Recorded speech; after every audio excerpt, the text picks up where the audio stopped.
ভবিষ্যতে ভালো খেলোয়াড় বের করে আনতে চাই এবং তারই অংশ হিসেবে নতুন করে স্পোর্টস, যেটি আমরা আজকে এই সিলেটের মাটি থেকে আনুষ্ঠানিকভাবে শুরু করব ইনশাআল্লাহ।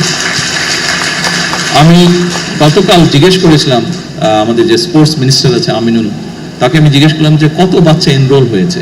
আমাকে গতকাল সন্ধ্যায় ও যে রিপোর্ট দিল, গতকাল না, সরি, এটা পরশুদিন সংসদে আমি জিজ্ঞেস করেছিলাম যে কত বাচ্চা এনরোল হয়েছে। গত পরশুদিন পর্যন্ত ও আমাকে যেটা জানিয়েছে, সারা দেশে, এটি আজকে অনলাইনে এখানে উদ্বোধন করব, সারা দেশেই প্রায় সবগুলো জেলাতেই এটা উদ্বোধন হবে। সারা দেশে প্রায় 1,30,000 বাচ্চা গত পরশুদিন পর্যন্ত এনরোল করেছে।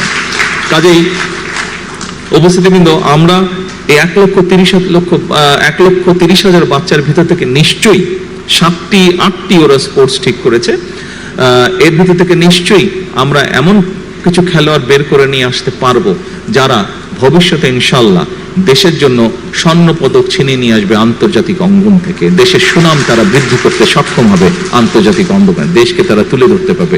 ক্রিকেট যেরকম আজকে আমাদেরকে বিশ্ব দরবারে তুলে ধরেছে, বাংলাদেশের জন্য সম্মান নিয়ে এসছে, মেয়েদের ফুটবল টিম যেরকম কয়েকদিন আগে দেশের জন্য আন্তর্জাতিক সম্মান বয়ে নিয়ে এসছে, এভাবে আমাদের ছেলেমেয়েরা দেশের জন্য ভবিষ্যতে ইনশাল্লাহ সম্মান বয়ে নিয়ে আসতে পারবে। সকল উপস্থিতিবৃন্দ, আমরা আমাদের দলীয় অবস্থান থেকে একটি স্লোগান দিয়ে থাকি। স্লোগানটি হচ্ছে, করব কাজ গড়ব দেশ, সবার আগে বাংলাদেশ। আমি ব্যক্তিগতভাবে দৃঢ়ভাবে বিশ্বাস করি যে পৃথিবীর বহু দেশকে আমরা দেখেছি, বহু দেশ নিয়ে মাঝে মাঝে যখন নিজেরা বসি গল্প করি, আহা ওই দেশটা তো এরকম ছিল, আজ তো কি সুন্দর হয়ে গেছে। আমি দৃঢ়ভাবে বিশ্বাস করি, পরিশ্রম যদি আমরা করি তাহলে আমাদের দেশটিকে আমরা তাদের মতন করে গড়ে তুলতে পারবো। এবং এই আত্মবিশ্বাস নিয়ে এই সরকার যাত্রা শুরু করেছে, তার কার্য পরিচালনা শুরু করেছে।